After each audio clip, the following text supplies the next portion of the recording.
오늘 다뤄볼 주제는 정말 수세기 동안 수많은 사상가들을 괴롭혀온 아주 깊고도 신비로운 질문입니다. 바로 숨어 계신 하나님이라는 개념인데요. 자, 바로 이 질문에서 한번 시작해 볼까요? 신앙이 있든 없든 많은 분들이 살면서 한 번쯤은 마주하게 되는 질문일 겁니다.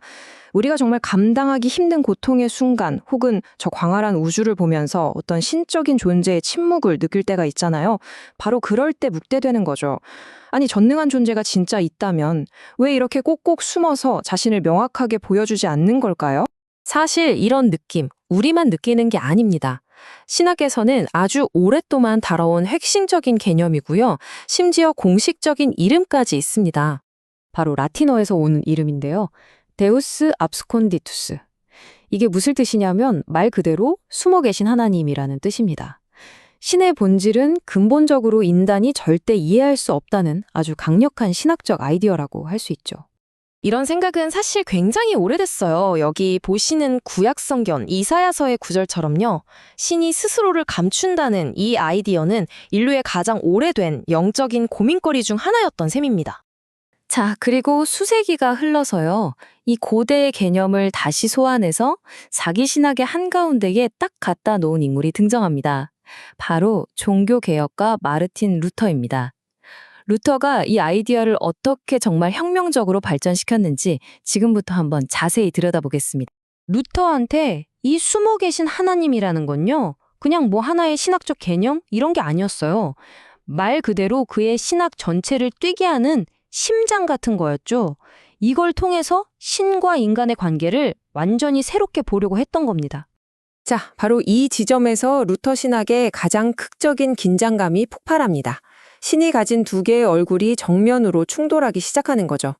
자, 이 표를 보시면 루터 신학의 핵심적인 갈등이 한눈에 딱 들어오실 거예요. 먼저 왼쪽을 볼까요? 숨어 계신 하나님, 데우스 압스콘디투스죠. 이건 뭐냐면 인간은 도저히 이해할 수도 없고 그 순수한 위엄 때문에 두렵기까지 한 그런 존재예요.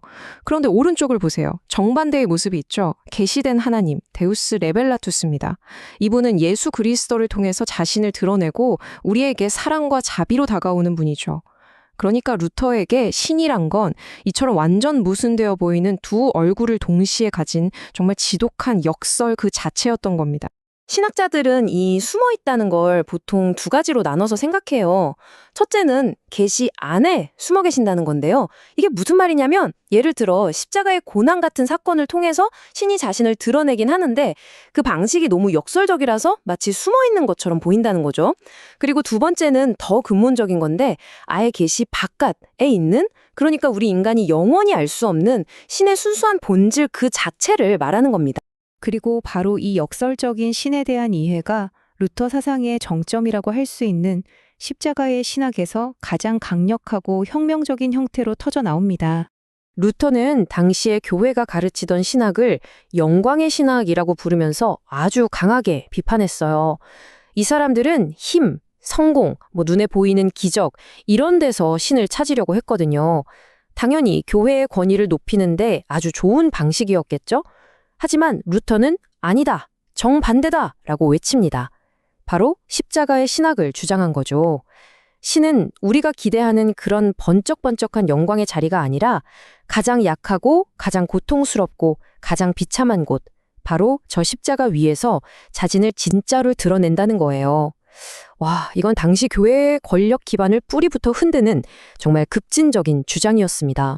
바로 이 한 문장이 그 핵심을 가장 날카롭게 보여줍니다. 루터에게 예수는 그냥 예수가 아니었어요. 바로 십자가에 달리신 숨어 계신 하나님이었던 거죠.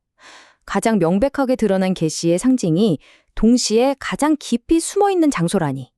이 역설 정말 놀랍지 않으세요? 네, 맞습니다. 핵심은 바로 이거예요. 신의 가장 위대한 자기 계시는 인간의 모든 기대를 완전히 배신하는 방식으로 이루어진다는 겁니다. 힘과 영광이 아니라 약함과 수치 속으로 스스로를 감춤으로써 오히려 역설적으로 자신을 드러낸다니? 이건 그야말로 생각의 대전환, 혁명적인 발상이었죠. 자, 그럼 이제 이런 생각이 들죠. 이게 다 500년도도 된 신학 이야기인데 과연 오늘을 사는 우리한테 이게 무슨 의미가 있을까요?